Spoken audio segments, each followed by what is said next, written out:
எப்படி இருக்கிறீங்க? ஸோ நம்ம இன்றைக்கி என்ன வீடியோ பார்க்க போகிறோம் அப்படின்னா கொஸ்டின் ஆன்சர் வீடியோ தான் பார்க்க போகிறீங்க. நிறைய பேர் நிறைய கமெண்டில் கேட்டிருக்கிறீங்க, சிஸ்டர் அண்ணா இல்லாமல் எப்படி இருக்கிறீங்க, நீங்கள் அம்மா வீட்டுக்கு போகலை என்ன ஏது அப்படின்னு சொல்லி நிறைய பேர் கேட்டிருக்கீங்க. ஸோ அதுக்கான வீடியோ தான் இது. வீடியோ ஃபுல்லாக பாருங்கள், உங்களுக்கே தெரியும். ஓகே, வீடியோக்குள்ளே போகலாம். ஹாய் சுபா, நீங்கள் வீடியோ தனியாக பண்ணாதீங்க ப்ளீஸ். உங்கள் மாமியார் கூட செட் பண்ணி 2 பேரும் வீடியோ பண்ணுங்கள். ஓகே, ரித்து தூங்குன அப்புறம் வீடியோ பண்ணுங்கள். Challenge video, collection video, cooking video பண்ணுங்கள்.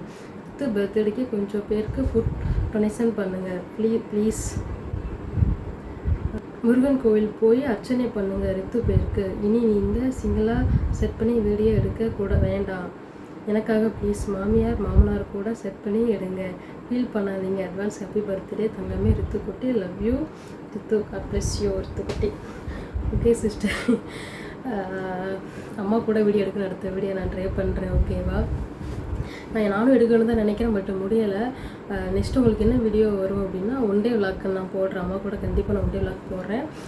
ஏதாவது அம்மா கிட்ட ஏதாவது கொஸ்டின் கேளுங்க, நான் கண்டிப்பாக அம்மா வச்சு நான் வீடியோ இப்போ நெக்ஸ்ட் வீடியோ அம்மா வச்சு அவங்க கூட நான் போடுறேன். ஓகேவா, ரித்து பர்த்டேக்கு ஃபுட்டு டொனேஷன் பண்ண முடியுமான்னு தெரியல. ஏன் அப்படின்னா சுந்தர் இருந்தாங்கன்னா 3 பேர் சேர்ந்தே பண்ணியிருக்கலாம். ஏன்னா ஃபுட்டு டொனேஷன் ஃபஸ்ட்டு பர்த்டேக்கு பண்ணுறதுனால நானும் ரித்துவும் பண்ணுற மாதிரி இருக்கும். வீட்டில் எல்லாருமே இருக்கிறாங்க, பட் நானும் ரித்துவும் தானே பண்ணுற மாதிரி இருக்கும். அவங்க இருந்தாங்க அப்படின்னா எல்லாம் சேர்ந்து மொத்தமாக போய் பண்ணலாம். பட் ஆனால் பர்த்டேக்கு தான் வருவாங்க. ஸோ அப்போ கூட ஃபுட்டு டொனேஷன் பண்ணுறேன். ஓகேவா, இப்போ பண்ண முடியுமான்னு தெரியல, பண்ண ட்ரை பண்ணுறேன். ஓகேவா சிஸ்டர். நெக்ஸ்ட்டு, எப்படி இருக்கீங்க சிஸ்டர்? சுந்தர் ப்ரோவை எவ்வளோ மிஸ் பண்ணுறீங்க? நீங்கள் ஃபீல் பண்ணாதீங்க சிஸ்டர், நாங்கள் இருக்கோம். உங்களுக்கு தம்பியை நல்லா பார்த்துக்கோங்க. பணம் இருந்தால் தான் நம்மளை மதிப்பாங்க, அது உண்மை. சீக்கிரம் ப்ரோ வந்துடுவாங்க. Don't feel sister. உங்கள் அம்மா வீட்டுக்கு போயிட்டு வாங்க. நீங்கள் டெய்லியும் வீடியோ போடுங்க. ஓகே சிஸ்டர், கண்டிப்பாக அம்மா வீட்டுக்கு நான் போயிட்டு வரேன். பட் இப்போதைக்கு தெரில, பார்ப்போம். ரித்து பர்த்டே முடிஞ்சு பார்க்கலாம் போகணுமா வேண்டாமான்னு. ஏன்னா அங்கே போனால் அம்மா தோட்டத்துக்கு போயிடுவாங்க, நான் மட்டும் வீட்டில் இருக்கிற மாதிரி ஃபீல் இருக்கும். இங்கே அப்படி கிடையாது, இங்கே எல்லாருமே இருக்கிறனால எனக்கு ஒன்றும் தெரியலை. தெரில, ஃபஸ்ட்டு போனேன்னா அம்மா வீட்டுக்கு போய் நான் விளாக் போடுறேன், ஒன் டே விளாக் கூட போடுறேன். ஓகேவா, சுந்தர் இல்லாமல் நான் ரொம்பவே மிஸ் பண்ணிட்டு தான் இருக்கிறேன். பட் அவங்ககிட்ட நான் காமிச்சிக்க மாட்டேன். ஏன்னா நம்ம ஃபீல் பண்ணுறோம் இல்லாமல் அவன் ஒர்க்கு போயிருக்கிறான், இங்கேருந்து வெளியூரில் இருக்கிறாங்க. ஸோ அதனால் இதாக இருந்தால் மனசுக்குள்ளே வச்சுப்பேன், அவங்ககிட்ட சொல்லி ஃபீல் பண்ணுறது இல்லை. அடுத்த கமெண்ட், ஹாய் சிஸ்டர், தம்பி பர்த்டே பிளான் என்ன? அண்ணாவை ரொம்ப மிஸ் பண்ணுறீங்களா? அண்ணாவை தம்பி தேடுறானா? அண்ணாவை மிஸ் பண்ணுறீங்களான்னு கேட்டிங்கன்னா கண்டிப்பாக நான் ரொம்பவே மிஸ் பண்ணுறேன். அவன் இல்லாமல் ரொம்பவே கஷ்டமாக இருக்குது. பட் நான் அழக்கூடாதுன்னு இருக்கிறேன், அழ மாட்டேன். தம்பி வந்து ரொம்ப ரித்துவை தேடிக்கிட்டு இருக்கிறான். ஏன் அப்படின்னா அவன் ஏதாவது விளாண்டுக்கிட்டு ஜாலியாக இருப்பான். அப்புறம் பப்பான்கிட்டே இருப்பானா. இப்போ டெய்லியும் வீடியோ கால், ஒரு நாளைக்கு 4-5 டைம் வீடியோ கால் பண்ணி காமிச்சிடுறேன். வீடியோ காலில் பார்த்தோடனே அவனுக்கு ஒரு எப்படி ரொம்ப சந்தோஷம். பார்த்த செகண்ட் அவ்வளோ ஃபேஸில் அவ்வளோ ஒரு சிரிப்பு, சந்தோஷம். அப்பா அப்படின்ட்டே இருக்கிறான். ஸோ அவனுமே ரொம்ப ஃபீல் பண்ணுறான் ரித்து கூட இல்லாமல். அந்த டைம் வந்து போன வீடியோவில் கூட ஒரு சிஸ்டர் கமெண்ட் பண்ணியிருந்தாங்க, இந்த டைம் வந்து ஒவ்வொன்றும் பண்ணுறதை வந்து நம்ம ரசிக்கிற டைம். ஸோ அந்த டைம் வந்து நான் மட்டும் இருக்கிறேன், சுந்தர் இங்கே இல்லாமல் அங்கே இருக்கிறாங்கன்னு சொல்லிட்டு கொஞ்சம் கஷ்டமாக தான் இருக்குது. பரவாயில்ல, இருந்தாலும் அது எல்லாத்தையுமே ஒவ்வொன்றா அந்த வீடியோ எடுத்து அவனுக்கு சென்ட் பண்ணிட்டு தான் இருக்கிறேன். அக்கா, ரித்து பர்த்டே முடிஞ்சுட்டு அண்ணா ஊருக்கு போயிருக்கலாம். ஃபஸ்ட்டு பர்த்டே இல்லை. ஆமாம் சிஸ்டர், இது வந்து நான் போன வீடியோவில் நான் சொல்லி வந்திருப்பேன். நாங்கள் வந்து இதை எதிர்பார்க்கவே இல்லை. அவன் இந்த டைமில் கிளம்புவான் அப்படின்னு சொல்லி நாங்கள் எதிர்பார்க்கவே இல்லை. டக்குன்னு விசா வந்தது, மெடிக்கல் முடிஞ்சது, விசா வந்தது, டிக்கெட் போட்டாங்க. அந்த டேட்லாம் கிளம்பணும் அப்படின்னாங்க. சரி ஓகே, அந்த டேட் அவங்க சொல்கிற டேட்டில் நம்ம கிளம்பிடுவோம் அப்படின்னு சொல்லிட்டு அந்த டேட்டில் நம்ம கிளம்பியாச்சு. இல்லைன்னா பர்த்டே முடிஞ்சு தான் போகிற மாதிரி இருந்திருக்கும். ஃபஸ்ட்டு பர்த்டே வேறு. சரி ஓகே, இல்லைன்னா கஷ்டமாக தான் இருக்குது, என்ன பண்ணுறது, பார்த்துக்கலாம். அண்ணி, நீங்கள் தனியாக வீடியோ போடுறதுக்கு உங்கள் மாமியார் கூட அருள் கூட கேம்ஸ் மாதிரி போடுங்க. அண்ணாவோட சின்ன ஏஜ் ஃபோட்டோ எடுத்து நீங்களும் உங்கள் மாமியாரும் போடுங்க. இந்த மாதிரி நிறையா போடுங்க. கண்டிப்பாக அன்னி கூட வீடியோ ரீல்ஸ் நான் போடுறேன். நெக்ஸ்ட்டு எப்போ எடுப்போம்? தம்பி பர்த்டேக்கு தான் எடுக்கிற மாதிரி இருக்கும். அந்த டைம் நாங்கள் நிறையா ரீல்ஸ் மாதிரி போடுறோம். ஒன் டே விளாக் கூட நாங்கள் போடுறோம். ஓகேவா, அம்மா கூட நான் கண்டிப்பாக நெக்ஸ்ட் வீடியோ போடணும்னு நினச்சிருக்கிறேன். நீங்கள் ஏதாவது அம்மா கிட்ட கொஸ்டின் எதுவும் கேட்கணும் அப்படின்னு நினச்சிங்க இருந்தேன்னா நான் அடுத்த வீடியோவில் கொஸ்டின் ஆன்சர் எடுத்து நெக்ஸ்ட்டு நான் போடும்போது நீங்கள் கேளுங்க, நான் அம்மாவை வச்சு நான் வீடியோ போடுறேன். ஓகேவா? கண்டிப்பாக இந்த மாதிரி வீடியோ நிறையா போடுங்க. ஓகே சிஸ்டர், இந்த மாதிரி வீடியோ நாங்கள் நிறையா போடுறோம். அடுத்து குக்கிங் வீடியோ வரும். அதுக்கப்புறம் சுந்தர்கிட்ட சொல்லி ஒன்றே விளக்கங்களுக்கு சொல்லியிருக்கிறேன். ஸோ அந்த வீடியோமே நெக்ஸ்ட் உங்களுக்கு வரும். ஓகேவா? எனக்கு ஒரு டவுட்டு சுபாக்கா, உங்கள் பையனை மட்டும்தான் உங்கள் அத்தை, மாமா, அருள் இவங்க எல்லாம் தூக்க மாட்டுக்கிறாங்க, தர்சனை தான் நல்லா பார்த்துக்கிறாங்க. உங்கள் பையனை தூக்குவாங்களா? அண்ணி, அருள் சிஸ்டர் எப்போ ஹோம் கட்டி தனியாக போவாங்க? பாவம் நீங்கள். ஆனால் எங்கே போனாலும் நீங்கள் தான் தம்பியை பார்க்குறாங்க, தூக்குறீங்க. அதான் கேட்டேன். அருள் கூட தூக்க மாட்டுக்கிறாங்க, அவங்க பையனை அவங்க அம்மா கிட்ட கொடுத்துட்றாங்க, நீங்கள் தான் தம்பியை தூக்கிட்டு போகிறீங்க. அதான் கேட்டேன் சிஸ்டர். நீங்கள் பாவம் சிஸ்டர். அப்படிலாம் கிடையாது சிஸ்டர். நான் காருக்குள்ளே ஏறின உடனே தம்பியை மடியிலே இருக்க மாட்டான். ஒன்று அம்மா கிட்டே போயிடுவோம், இல்லாட்டி அண்ணிக்கிட்ட போயிடுவோம், அப்பா கிட்டே போயிடுவோம். 3 பேர்கிட்ட மட்டும்தான் இருப்பான். அதே மாதிரி காரை விட்டு இறங்கும்போது மாற்றி மாற்றி தான் தூங்கிட்டு இருக்கிறாங்க. மேக்ஸிமம் அவன் ஏன் இருக்கவே மாட்டான். மேக்ஸிமம் அவன் வீட்லேயுமே சரி, நான் ரூமுக்குள்ளே அதிகமாக இருக்கவே மாட்டான். ஃபுல்லாகவே வெளியில் தான் ஒரே விளாட்டு. வருஷக்குட்டி கூட அண்ணி மேலே மாடிக்கு தூக்கிட்டு போயிடுவாங்க, தூக்கிடுவாங்க, வெளியில் விளாண்டுவாங்க, அம்மா வச்சுப்பாங்க, சாப்பாடு ஊட்டுவாங்க. எல்லாருமே வெளியில் போனாலும் சரி, இங்கே இருந்தாலும் சரி, எல்லாருமே நல்லா தூக்கிக்கிறாங்க, பார்த்துக்கிறாங்க. ஸோ தர்ஷனை எந்த அளவுக்கு பார்த்துக்கிறாங்களோ ஸோ அதே மாதிரி தூயும் பார்த்துக்கிறாங்க, தூக்குறாங்க சிஸ்டர். ஓகேங்களா? அக்கா, நீங்கள் எங்கள் அக்கா மாதிரி இருக்கீங்க அப்படிங்களா சிஸ்டர்? Okay, thank you. ஒரே மாதிரி 7 பேர் இருக்குன்னு சொல்லுவாங்கள்ல, ஸோ அந்த லிஸ்ட்டில் நம்ம இருக்கலாம் போல். அக்கா, உங்கள் அத்தை, மாமா, அருள் அக்கா அழைச்சி அண்ணா எல்லாரையும் வச்சு ப்ராங்க் வீடியோ பண்ணுங்கள். தெரியலையே சிஸ்டர், என்னால் பண்ண முடியுமான்னு தெரியலையே. ஏன்னா இந்த வீடியோ எடுக்கிறதுக்கே கஷ்டப்பட்டு எடுக்கிற மாதிரி இருக்குது. தெரில, நான் எடுக்க ட்ரை பண்ணுறேன். ஓகேவா? ப்ராங்க் வீடியோ ட்ரை பண்ணுறேன். அக்கா, உங்கள் ஃபேமிலி கூட ஈவினிங் ரொட்டீன் வீடியோ போடுங்க அக்கா. எப்போ போடுவீங்க? அண்ட் அண்ணாவுக்கு ஒர்க்கு செட் ஆயிடுச்சா? தென் அண்ணா இல்லாத டேஸ் உங்களுக்கு இந்த கஷ்டம்னா யார்கிட்ட சொல்லுவீங்க? உங்களுக்கு எதுனா வேணும்னா யார்கிட்ட கேட்பீங்க? ஃபேமிலி கூட ஈவினிங் ரொட்டீன் போடுறேன். ஓகேவா சிஸ்டர்? நெக்ஸ்ட் ஒர்க் நான் போடுறேன், உங்களுக்கு கண்டிப்பாக போடுறேன். அதுக்கப்புறம் அண்ணாவுக்கு வந்து ஒர்க் எல்லாமே செட் ஆயிடுச்சு சிஸ்டர். அண்ணாவுக்கு ஒர்க் எல்லாமே செட் ஆகிட்டு சமைச்சு தான் சாப்பிட்டுட்ருக்குறாங்க. எல்லாமே ஓகே. நமக்கு பிடிச்ச மாதிரி வேலை, பிடிச்சமான இடம் எல்லாமே, ரூம்லேருந்து ஒர்க் பண்ணுற இடத்துலேருந்து சாப்பாடுலேருந்து எல்லாமே எனக்கு ஓகேவாகிட்டு வேலை பார்க்குறாங்க. அதுக்கப்புறம் எனக்கு எதுவும் வேணும் அப்படின்னா யார்கிட்ட கேட்பீங்க அப்படின்னா, யார்கிட்ட கேட்பேன்? அப்பாட்ட தான் கேட்பேன். எனக்கு இது வரைக்கும் எதுவுமே இப்போதைக்கு எதுவுமே தேவையில்லை. ஏன்னா சுந்தர் போகும்போது எனக்கு எல்லாமே வாங்கி கொடுத்துட்டு போயிட்டாங்க. நான் எனக்கு எதுவும் வேணும், சாப்பிடணும் அப்படின்னு தோணுச்சுன்னா நான் வீட்டில் அப்பா கிட்ட சொல்லுவேன். ஏன்னா எனக்கு அப்பா தானே. ஸோ நான் அப்பா கிட்ட சொல்ல அப்பா எனக்கு வாங்கிட்டு வந்து கொடுப்பாங்க. ஆனால் இப்போதைக்கு எதுவும் சாப்பிட்ற மாதிரி இல்லை. நெக்ஸ்ட் இருந்தால் நான் அப்பா கிட்ட சொல்லிடுவேன், அப்பா வாங்கிட்டு வந்து கொடுத்துருவாங்க. ரித்துக்கு இப்போ எத்தனை மந்த்து? அவனோட டேட் ஆஃப் பர்த்து சொல்லுங்கள். இப்போ வீடியோ எடுக்கிறது கஷ்டமாக தான் இருக்கும்ல உங்களுக்கு.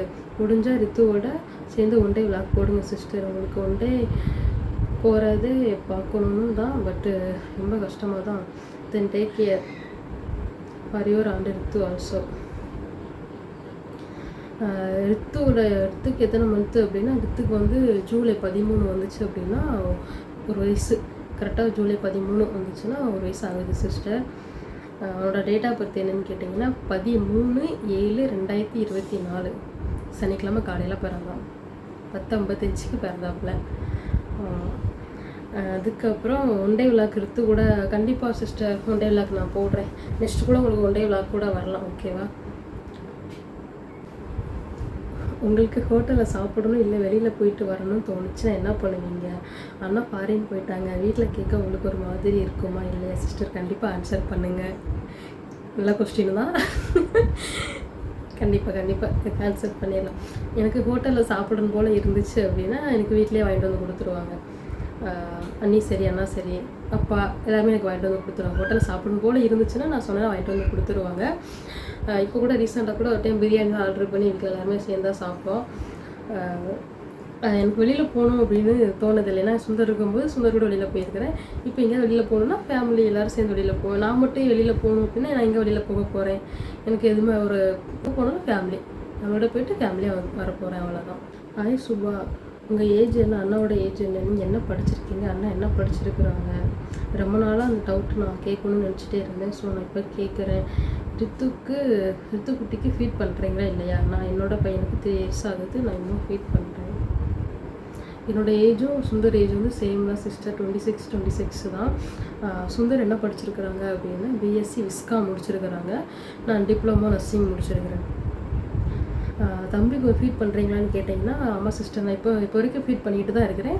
இந்த தம்பி பர்த்டே ஒட்டி வந்து நான் அதை ஸ்டாப் பண்ணலாம் அப்படின்னு சொல்லியிருக்கிறோம். இந்த தம்பி கொஞ்சம் வெயிட் போடணும்ல, சாப்பிட்றான் நல்லாவே, இப்போ சாப்பிட்றதுனால கொஞ்சம் ஃபீட் பண்ணுறதை ஸ்டாப் பண்ணிவிட்டு இன்னும் கொஞ்சம் சாப்பாடு ஏதாவது கொடுக்கலாமே, ஃப்ரூட்ஸ் கொடுக்கலாம் அப்படின்னு சொல்லி பிளான் வீட்டில் அம்மா சொல்லியிருக்கிறாங்க. ஸோ தம்பி பர்த்டே ஒட்டி எல்லாத்தையும் ஸ்டாப் பண்ணிடுறோம் ஃபீட் பண்ணுறது. சாப்பிட்றதுனால சரி ஓகே சாப்பாடே கொடுத்துர்லாம் அப்படின்னு சொல்லிட்டு முடிவு பண்ணியாச்சு. ஹாய் சிஸ்டர், கேட்குறேன்னு தப்பாக எடுத்துக்காதீங்க. உங்கள் அம்மா வீட்டுக்கு போகலையா?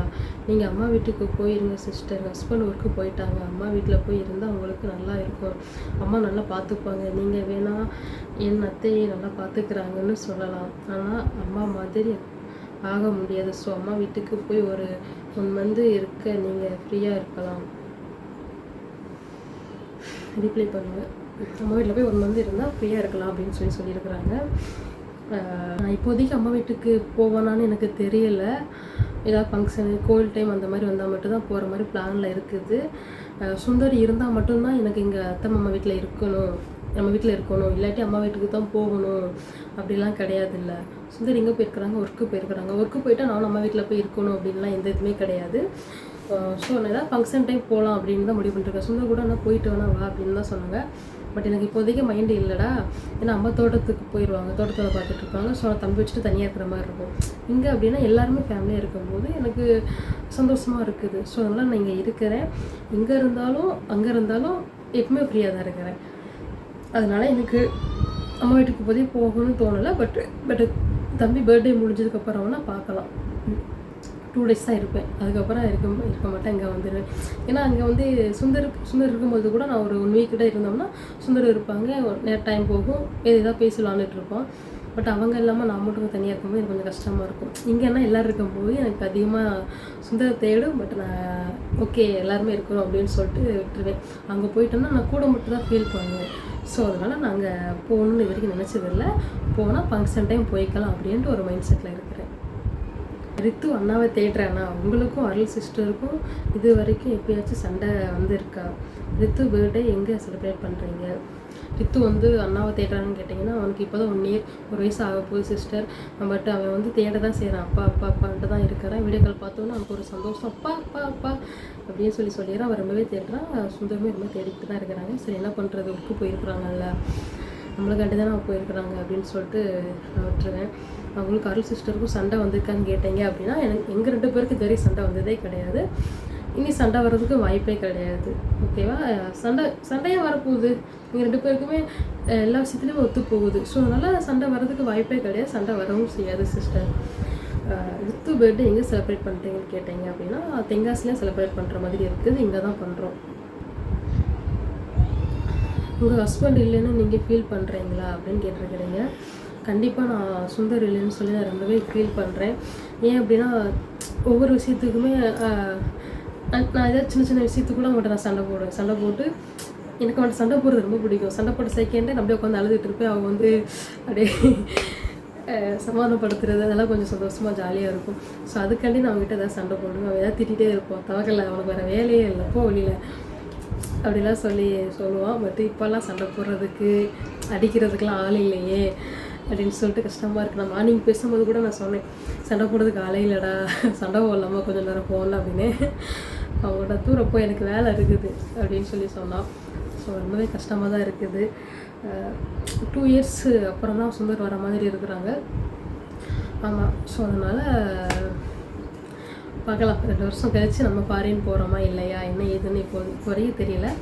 ஜஸ்ட் நான் ஃபாரின் போகணும் அப்படின்னா கண்டிப்பாக சொல்கிறேன். கண்டிப்பாக கூட்டு போகிறேன்னு தான் சொல்லியிருக்கிறாங்க. ஏன்னா அவங்களாலையுமே நம்மளோட்டி இருக்க முடியல. ஸோ அதனால் கூட்டு போயிடுவேன் அப்படின்னு தான் சொல்லியிருக்கிறாங்க. தெரியல, பார்ப்போம். அந்த டைம் பார்க்கல என்ன ஏதுன்னு. நிறைய பேர் நினைப்பீங்க சுந்தர் வந்து டக்குன்னு ஃபாரின் போயிட்டாங்க உங்களுக்கு என்ன அப்படிலாம் சொல்லி நினைப்பீங்க. அது கிடையவே கிடையாது. சுந்தர் ஃபாரின் போகிறதுக்கு கஷ்டப்பட்டது எங்கள் ஃபேமிலி உள்ள இந்த வீட்டில் இருக்கிறவங்க மட்டும்தான் தெரியும். ஏன்னா நான் 5 டைம் மதுரையில் போய் இன்டர்வியூ அட்டன் பண்ணிவிட்டு அது செட் ஆகாமல் வந்து காலைல போனால் ஈவினிங் தான் வருவான். ஒரு மேக்ஸிமம் 11 மணி 12 மணி ஆயிடும். அந்த டைம் தான் வீட்டுக்கு வந்து 4 டைம் போயிட்டு வந்துட்டாங்க. சொல்லி இன்டர்வியூ போயிட்டு வந்ததுக்கப்புறம் செட் ஆகலை, வேண்டாம் அப்படின்னு சொல்லிட்டு அப்படியே வீட்டுக்கு வந்துடுவாங்க. ஸோ அந்த மாதிரியே இருந்து அதுக்கப்புறம் தான் எங்கள் அம்மா மூலியமாக அவங்க ஃபாரினுக்கு ரெடி பண்ணி போய் அப்புறம் இன்டர்வியூ மெடிக்கல் முடித்து கஷ்டப்பட்டு போயிருக்கிறாங்க. அவங்க ஈஸியாலாம் ஒன்றும் போயிடல. ஓகேவா? சில பேர் நினைக்கிறாங்க அவங்களுக்கு என்ன டக்குன்னு வெளிநாடு போயிட்டாங்க அப்படிலாம் நினைக்கிறீங்க. ஸோ அப்படி எதுவுமே கிடையாது. நான் அந்த கமாண்டை கூட சுந்தர் டெலிட் பண்ணிட்டாங்கன்னு நினைக்கிறேன். சரி இருக்குமான்னு தெரியல. நான் இருந்துச்சுன்னா சைடில் ஆட் பண்ணுறேன். ஓகேவா? அதில் ஒரு கமாண்டு வந்து இருந்துச்சு, சுந்தர் இங்கேயே இருந்து அவனால் பிடுங்க முடியலை, அங்கே போய் என்னத்தை பிடுங்குறான் அப்படின்னு சொல்லி ஒரு வேர்டு வந்து இருந்தது. ஸோ இது ரொம்ப தப்பான வேர்டு தான். ஓகேவா?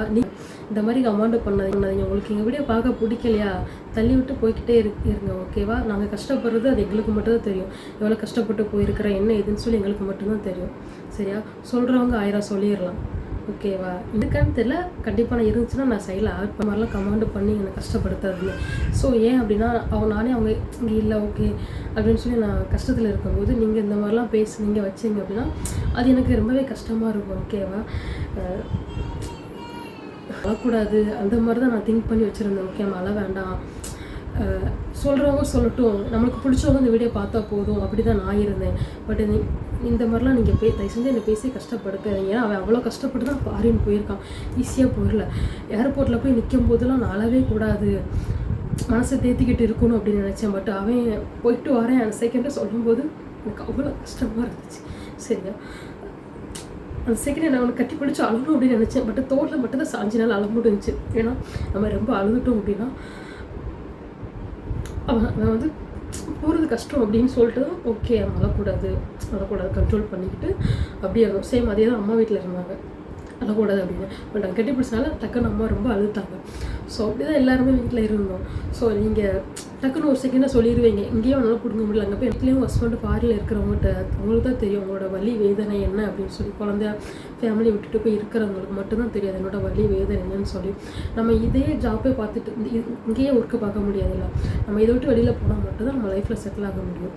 ஸோ அவனோட எய்ம் அதுதான், ஃபாரின் போகணும், அங்கே போய் சம்பாதிக்கணும், கஷ்டப்பட்டாலும் அங்கே போய் சம்பாதிக்கணும் அப்படின்னு சொல்லி தான் ரொம்ப வருஷம் ட்ரை பண்ணி அவன் இங்கே இப்போ ஒரு நல்ல வழி கிடச்சி ஃபாரின் போயிருக்கிறான். ஓகேவா? தயவு செஞ்சு நீங்கள் பேசணும் அப்படின்னுக்காண்டி எதுவும் பேசாதீங்க. இந்த வேர்டு வேண்டாம். ஓகேவா? உங்கள் வீட்லேயே ஒரு பொண்ணாக என்ன நினச்சி அவனோட பையனாக நினச்சி நீங்கள் பார்த்து பேசுங்க. ஓகேவா? நெக்ஸ்ட்டு வந்து நான் என்ன வீடியோ போடுறேன்னு எனக்கு தெரியல. பட் எனக்கு வீடியோ நீங்கள் இப்படிலாம் பேசும்போது எனக்கு வீடியோ எடுக்க எனக்கு ரொம்ப கஷ்டமாக இருக்குது. என்னடா இப்படிலாம் பேசுகிறாங்களே வைக்கிறாங்களே அப்படின்னு சொல்லி ரொம்ப கஷ்டமாக இருக்குது. ஏன்னா அந்த இடத்துல நான் பார்த்துருக்குறேன், கஷ்டப்படுறேன். ஓகேவா? இந்த கமெண்ட் இனிமேல் வேண்டாம். எங்களோட வீடியோ பிடிக்கல உங்களுக்கு அப்படின்னா நீங்கள் வீடியோ ஸ்கிப் பண்ணிவிட்டு நீங்கள் பாட்டுக்கு தாராளமாக போகலாம். ஓகேவா? அங்கே எதுவும் நினைக்க மாட்டேன். எங்களுக்கு பிடிச்சவங்களுக்கு பார்த்தா மட்டும் போதும், கமெண்ட் பண்ணால் மட்டும் போதும். ஓகே? பேடு கமெண்ட் பண்ணுறவங்க தயவு செஞ்சு எங்களை பார்க்காதீங்க, பேசாதீங்க. சரி நானும் சரி ஃபீல் பண்ணுற மாதிரி எதுவும் பண்ண வேண்டாம். ஓகேவா? எங்களுக்கு பிடிச்சா மட்டும் தயவு செஞ்சு பாருங்கள். ஆனால் வீடியோ வரும், 1 டே விளாக் வரும். சுந்தர் என்ன பண்ணுறான், என்ன ஒர்க் பண்ணிகிட்டு இருக்கிறான், எப்படி கஷ்டப்படுறான் அப்படின்னு சொல்லிட்டு உங்களுக்கு 1 டே விளாக் வரும். ஓகே பாய், நெக்ஸ்ட் வீடியோவில் பார்க்கலாம். ஓகே.